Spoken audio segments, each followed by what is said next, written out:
नमस्कार मित्रांनो, मी तुमच्यासाठी GNM फर्स्ट इयर ॲनाटॉमी आणि फिजिओलॉजिकल या विषयाचा प्रथम चॅप्टर घेऊन आले आहे. सेल हा चॅप्टर आपण बघणार आहोत आज. मित्रांनो, अगदी सोप्या मराठी भाषेत समजून घेणार आहोत. तर बघूया सेल म्हणजे काय. तर सेल म्हणजे पेशी हा मानवी शरीरातील सर्वात सूक्ष्म व मूलभूत घटक आहे. म्हणजेच मानवी शरीरातील रचना ही सूक्ष्म पेशी व समूहापासून बनलेली आहे. तर पेशी हा काय आहे? मानवी शरीरातील अति सूक्ष्म मूलभूत घटक आहे. शरीराची रचना ही सूक्ष्म पेशी समूहापासून बनलेली आहे. आपलं पूर्ण शरीर जे आहे ना, ते सेलपासून बनलेलं आहे. तर त्याची आपण व्याख्या पाहूया. पेशी हा एक जिवंत घटक असून विविध द्रव्याचा एकात्मिक समूह आहे. पेशीची व्याख्या काय आहे? पेशी जिवंत घटक असून विविध द्रव्याचा एकात्मिक समूह आहे. आपण आता पेशीची रचना पाहूया. सर्व पेशीची स्वाभाविक आकार व गोलाकार असून काही पेशी गोलाकार, लंबगोलाकार व अंतर्वक्र, चपट्या किंवा उभ्या असू शकतात. सामान्यपणे सर्व पेशी केंद्रकात म्हणजेच न्यूक्लियस असतात. उदाहरणार्थ लाल रक्तपेशी म्हणजे RBC. पेशीच्या मध्यभागी असलेल्या केंद्रकामध्ये पेशीद्रव्य व RNA, DNA ही जनुके असतात. पेशीच्या रचनेत पुढील घटक समाविष्ट आहेत. पुढील घटक पाहूया आपण. पेशीमध्ये कोणकोणते घटक समाविष्ट असतात. तर पेशीची रचनामध्ये काय आहे? सर्व पेशीची स्वाभाविक आकार हा गोलाकार असून पेशी लंबगोलाकार, अंतर्वक्र, चपट्या, उभ्या असू शकतात. त्याच्यामध्ये काय असतो? न्यूक्लियस. आपण पेशीमधील पुढील घटक पाहणार आहोत. तर त्याच्यामध्ये नंबर 1 आहे पेशी आवरण. पेशी आवरणमध्ये काय आहे बघूया. पेशीमधील मूलभूत घटक तसेच पेशीद्रव्य सुरक्षित राहण्यासाठी पेशीला पूर्णपणे स्निग्ध पदार्थाचे प्रमाण. तर पुढे पाहूया त्याच्यामध्ये अजून काय आहे.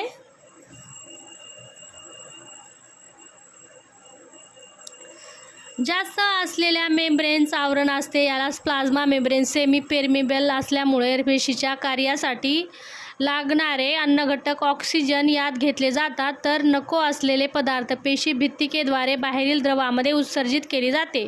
पेशी आवरणामुळे पेशीद्रव्यातील अन्नघटक कायम राखले जातात व नको असलेले पदार्थांना प्रतिबंध केला जातो. तर पेशी आवरणामध्ये काय आहे? पेशीमध्ये मूलभूत घटक पेशीद्रव्य सुरक्षित राहण्यासाठी पूर्णपणे स्निग्ध पदार्थाचे प्रमाण जास्त असल्यामुळे मेम्ब्रेनचे काय होते? त्याला प्लाझ्मा मेम्ब्रेन. सेमी पेरमेबल असल्यामुळे कार्यासाठी लागणारे अनेक ऑक्सिजन त्याच्यामध्ये घेतले जातात.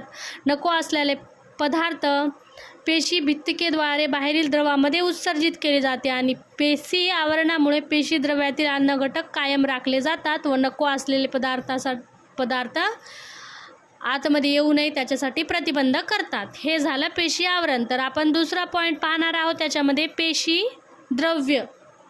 पेशीद्रव्यमध्ये काय आहे बघा. पेशीद्रव्यमध्ये सायटोप्लाझ्मा. पेशीद्रव्याचे पाणी व इतर रासायनिक पदार्थ विद्रव्य, अविद्रव्य पदार्थाचे तरंगत असतात. याशिवाय पेशीद्रव्यातील पुढील घटक तरंगत असतात. तर पेशीद्रव्यामध्ये काय आहे? याच्यामध्ये काय असतं? पाणी असतं. विद्राव्य, अद्रव्य अवस्थेत तरंगत असतात. हे त्याच्यामध्ये पुढील कोणकोणते घटक आहेत ते पाहणार आहोत आपण. त्याच्यामध्ये एक पहिला घटक आहे मायटोकॉन्ड्रिया. ही एक लहान तंतुकणिका असून पेशीच्या श्वसनासाठी किंवा उत्सर्जनासाठी याची आवश्यकता असते. मायटोकॉन्ड्रियाची कशासाठी आवश्यकता असते? पेशीला ही एक छोटी लहान तंतुकणिका आहे. ह्याच्यामध्ये श्वासन उत्सर्जनासाठी याची आवश्यकता असते. श्वास घेणे आणि सोडण्यासाठी मायटोकॉन्ड्रियाची आवश्यकता असते. सेंट्रोझोम्स हे काय असतो पाहूया. पेशीचा केंद्रबिंदू लगत असणाऱ्या या अति सूक्ष्म भागाचे पेशीचे पुनरुत्पादन होण्यासाठी आवश्यक घटक असतात. पेशीचा काय? केंद्रबिंदू लगत असणाऱ्या अति सूक्ष्म भागात पेशीचे पुनरुत्पादन होण्यासाठी हा घटक सेंट्रोसोम्स कार्य करतो. तर तिसरा आहे गॉल्गी ऑपरेटर्स. सिक्रेटरी गॅन्युअल्सच्या मध्यभागातून गॉल्गी ऑपरेटर्समधील नलिकाद्वारे प्रथिनांचे गरजेनुसार निर्यात होते. तर चौथा आहे रायबोझोम्स म्हणजेच RNA. काही प्रमाणात असलेले RNA आणि प्रोटीन याचे संच म्हणजेच रायबोझोम्स होय. पेशीच्या ऑक्सिडीकरणासाठी लागणारे ATP ही ऊर्जा रायबोझोम्सपासून मिळते. रायबोझोम झाल्यानंतर लायसोसोम आहे. गॉल्गी ॲपरेटर्स मार्फत तयार झालेल्या स्रावणाऱ्या नलिकांना लायसोझोम असे म्हणतात. सिक्रेटरी वेसिकल्स यांच्यामध्ये पेशीमधील मोठे कण लहान करण्यासाठी क्षमता असते. तसेच लायसोझोमची नलिकापासून विविध एन्झाईम्स निर्मिती केली जाते. अजून पुढं आहे सायटोस्केलेटन हा पेशीचा अत्यंत सूक्ष्म महत्त्वाचा भाग असूनही त्यांच्याकडे मध्ये असणाऱ्या मायक्रोट्यूबल्स सेंट्रोसोम्स यामुळे पेशीला विशिष्ट आकार व रचना प्राप्त होते. तर सायटोप्लाझ्मामुळे काय अत्यंत महत्त्वाचा भाग आहे, याच्याकडून असणाऱ्या मायक्रोट्यूबल्स आणि सेंट्रोसोम्स यामुळे पेशीला विशिष्ट आकार व रचना प्राप्त होतो. 7वा आहे सायटोप्लाझ्मा. सायटोप्लाझ्मा काय आहे बघा, पेशी जीवद्रव्य वर कथन केलेले पेशीचे सर्व घटक केंद्रकासहित पेशी द्रव्यामध्ये तरंगत असते. यामध्ये निसर्गात आढळणारे वेगवेगळे क्षार, प्रथिने तसेच इतर रासायनिक पदार्थ या द्रवामुळे पेशी अंतर्भाग केलं जाणारी पदार्थाची देवाणघेवाण सुलभ होते. सायटोप्लाझ्मामध्ये काय होते, पेशीची देवाणघेवाण होते. तर 8वा नंबर आहे केंद्रक म्हणजे न्यूक्लियस. न्यूक्लियस पाउचमध्ये असलेल्या पेशीजीव द्रव्याचा म्हणजे क्रोमॅटिन अथवा DNA, RNA हे घटक असलेल्या गोलाकार भागांना न्यूक्लियस असे म्हणतात. पेशीच्या आवरणामुळे जवळ देखील पाझरता भाग असतो. यालाच न्यूक्लियसमुळे पेशीमधील सर्व कार्य तसेच पुनरुत्पादन नियंत्रित केली जाते. तर केंद्रकमध्ये काय आहे, न्यूक्लियस पाउच असलेल्या पेशीजीव द्रव्याचा क्रोमॅटिन आणि DNA, RNA हे घटक असलेले गोलाकार भागास न्यूक्लियस म्हणतात. गोलाकार भागाला मी तुम्हाला आकृतीमध्ये दाखवते न्यूक्लियस कुठं असते. चला बघूया आकृतीमध्ये. ही बघा आकृती आहे सेलची आकृती आहे. याला काय म्हणतात, हे जो मेन आहे याला केंद्रक आवरण म्हणतात. जो आहे ना केंद्रक आवरण म्हणतात. याच्यामध्ये जो फ्लूइड आहे त्याला केंद्रक द्रव्य म्हणतात. आणि हे जे आहे त्याला प्रोटीनचे अणू म्हणतात. हे जे आहे गॉल्गी ॲपरेटर्स यांना ग्लायकोजनचे अणू म्हणतात. याला लायसोझोम म्हणतात. हे जो आहे सेंटर त्याला क्रोमॅटिन म्हणतात. आणि ही जो आहे बाहेरची पेशी आतमध्ये जात आहे त्याला पेशी बाह्य द्रवात येणारे उत्सर्जक कण म्हणतात. आणि मायटोकॉन्ड्रिया बघा, मायटोकॉन्ड्रिया याला म्हणतात. सायटोप्लाझ्मा पेशीद्रव्य हे पेशीद्रव्य आहे आणि पेशी आवरण हे आहे. फॅट ग्लोब्युलन्स हे आहे.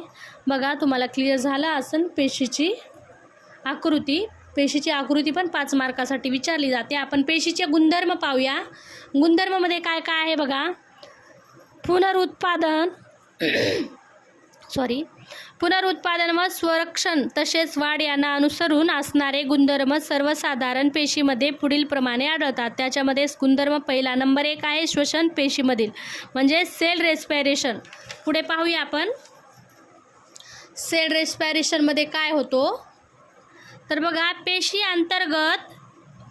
पेशी अंतर्गत जैव घटकांच्या कार्यासाठी प्राणवायू ऑक्सिजन प्रत्येक पेशी मानवी पेशी रक्ताद्वारे वाहून आणलेले प्राणवायू पेशी भित्तिकामार्फत शोषून घेतात व रक्ताद्वारे पेशी कार्यासाठी लागणारा ऑक्सिजन पेशीचे विशिष्ट कार्य झाल्यानंतर तयार झालेला कार्बन डायऑक्साईड बाहेर टाकतो. आणि दुसरा नंबर आहे त्याचं गुणधर्म अन्नद्रव्याचे शोषण. अन्नद्रव्याचे शोषण कसे करते बघा, पेशीच्या भोवती असलेल्या द्रवातून पेशी कार्यासाठी आवश्यक असलेले सर्व प्रकारच्या पोषण द्रव्याचे शोषण केले जाते. उदाहरणार्थ glycogen, amino acid, vitamin, water इत्यादी. तिसरा नंबर आहे उत्सर्जन. गुणधर्म आहे पेशीचे सभोवतालच्या द्रवातून शोषण केलेले पोषण द्रव्याच्या ऊर्जा निर्मितीसाठी तसे पेशीच्या इतर कार्यासाठी वापर झाल्यानंतर तयार झालेले टाकाऊ पदार्थ सेमीपेरबेल मेम्ब्रेन मार्फत पेशीबाह्य द्रवात उत्सर्जित केले जातात. तर उत्सर्जनामध्ये काय आहे, सभोवतालच्या द्रवणात जे शोषण करतात पेशी ते कार्यासाठी टाकाऊ पदार्थ सेमीपेरबेल मेम्ब्रेन मार्फत पेशीबाह्य द्रव्यात उत्सर्जित केले जातात. चौथा नंबर आहे वाढ अथवा रचनात्मक विकास. पेशीने ग्रहण केलेल्या अन्नद्रव्यापासून मिळालेली पोषणद्रव्ये पेशीच्या वाढीसाठी तसेच रचनात्मक कार्य यालाच ॲनाबॉलिझम असे म्हणतात. 5वा नंबर आहे पुनरुत्पादन. पुनरुत्पादनामुळे मृत व निकामी झालेली पेशीची जागा नवीन पेशी घेतात, त्यामुळे शरीराचे कार्य अखंडपणे चालत असते. पुनरुत्पादन म्हणजे पेशी मृत पावतात तेव्हा नवीन पेशी तयार होते, त्यामुळे शरीराचे कार्य अखंडितपणे आपलं चालू असते. तर याच्यामध्ये 6वा आहे वाहकता म्हणजेच कंडक्टिव्हिटी. बौद्धिक प्रेरणेने पेशीचे उद्दीपन होऊन विशिष्ट प्रतिक्रिया पेशीकडून दाखवली जाते. यामध्ये आकुंचन, प्रसरण तसेच वहन इत्यादीचा समावेश होतो. उदाहरणार्थ शरीरामध्ये पाण्याचे प्रमाण कमी झाल्यावर पेशीचे आकुंचन होते, तसेच चेतापेशीमधील चेतना वहन होते. तर 7वा नंबर आहे चयापचय मेटाबॉलिझम. मेटाबॉलिझममध्ये काय काय आहे बघा. पेशीच्या चयापचन क्रियेमुळे ॲनाबॉलिझम व कॅटाबॉलिझम हा 2 महत्त्वाचे क्रियाचा समावेश होतो. 8वा नंबर आहे कॅटाबॉलिझम.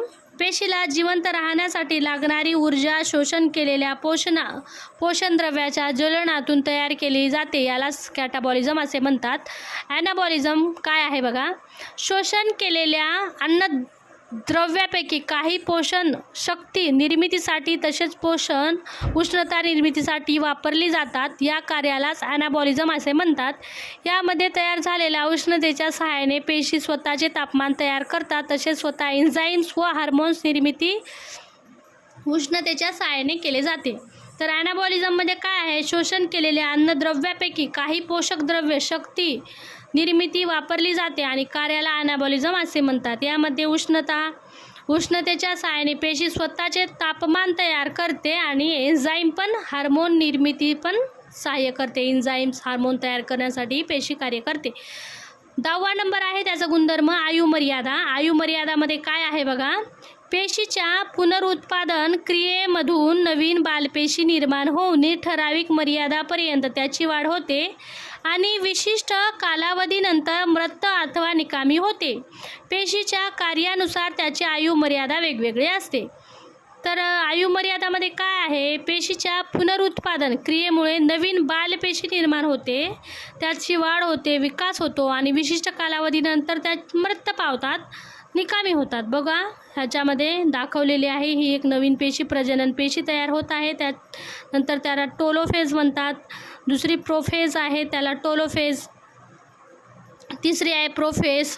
या 2 पेशी झाल्या आहेत त्याला मोटाफेज, आनाफेज आणि ॲनाफेज असे फेज तयार झालेले आहेत. अशा प्रकारे त्याचे गुणधर्म होते. पेशीचे गुणधर्म शोषण पेशीमधील.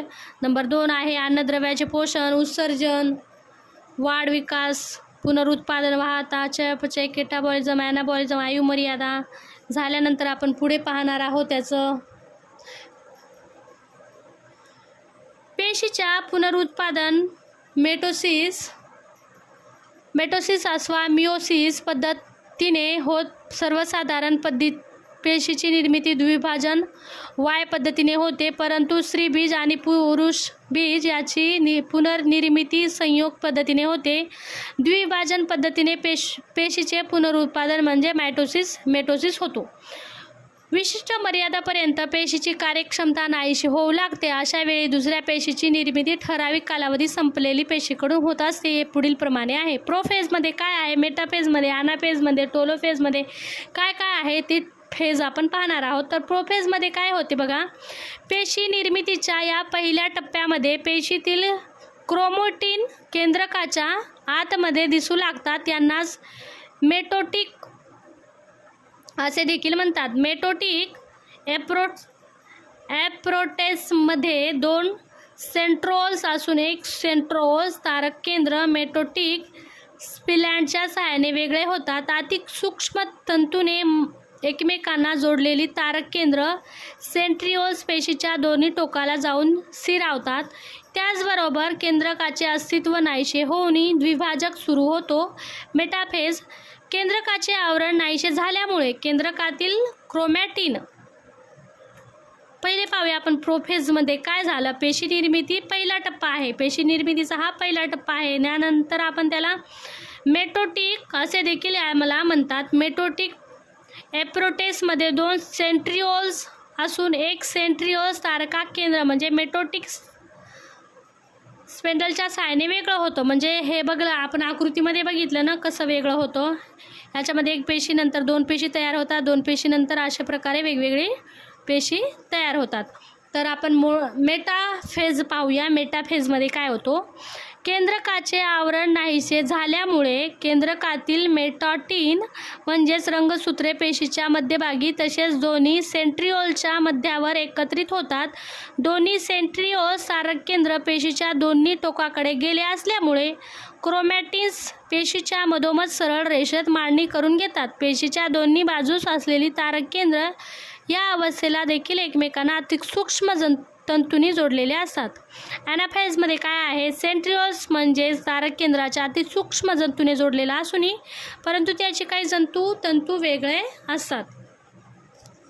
तर पाहूया आपण दोन्ही तारक केंद्रामधील काही तंतू ताणले जातात. परिणामी मधोमधी सरळ रेषेत एकत्र आलेले रंगसूत्राच्या जोड्या दोन्ही टोकापर्यंत ओढल्या जातात. परिणामी पेशी अंतर्गत तारक केंद्र आणि रंगसूत्र यांच्या टोकाला एकत्रितपणे ते गट किंवा समूह तयार होतो. तर ॲनाफेजमध्ये काय होतो, सेंट्रिओल्स म्हणजे तारक केंद्राच्या अति सूक्ष्म तंतूने जोडलेला असतो परंतु त्याचे काही तंतू वेगवेगळे असतात.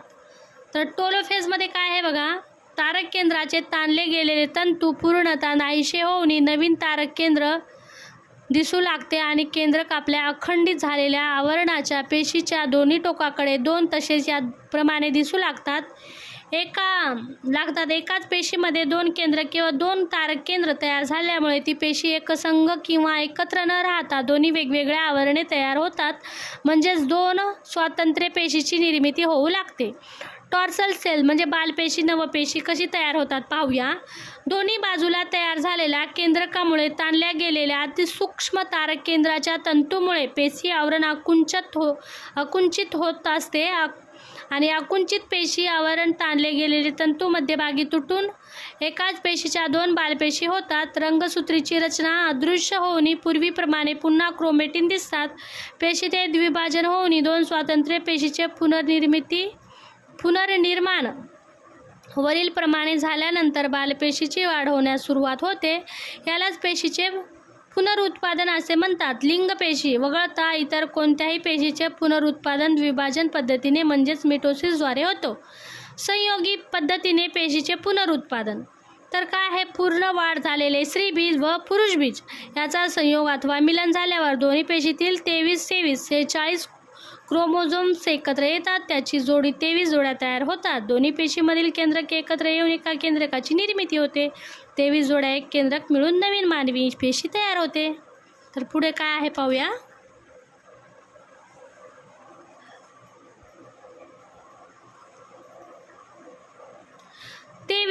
जोड्यापैकी 21 जोडी ही सेक्स क्रोमोझोमची असते. त्यामध्ये मातेच्या पेशीमध्ये XX गुणसूत्रे असतात तर पित्याच्या पेशीमध्ये XY किंवा XY हे गुणसूत्र असतात. मातामध्ये XX मुलगा किंवा मुलगी स्त्रीबीजाजवळील रंगसूत्रामुळे मातेचे गुण बालकामध्ये येतात. पिता असला जर त्याचा XX बरोबर XY पुंजातील रंगसूत्रामुळे पित्याचे गुण बालकामध्ये येतात. तर मित्रांनो, आपण आज सेल पाहिलं. सेलमध्ये आपण काय पाहिलं, सेलची व्याख्या पाहिली, सेलची रचना पाहिली. रचनामध्ये त्याचे काय कोणकोणते आवरण येतात, त्याचे पेशी आवरण येतात आणि सायटोप्लाझ्मामध्ये काय काय घटक आहे, मायट्रोकांड्रिया, सेंट्रोसोम्स, गोल्गी ॲपरेटर, रायबोझोम्स, लायसोसील, अजून पुढे आहे सायटोस्केलेटन, सायटोप्लाझ्मा, असे पेशीचे गुणधर्म पाहिले आपण.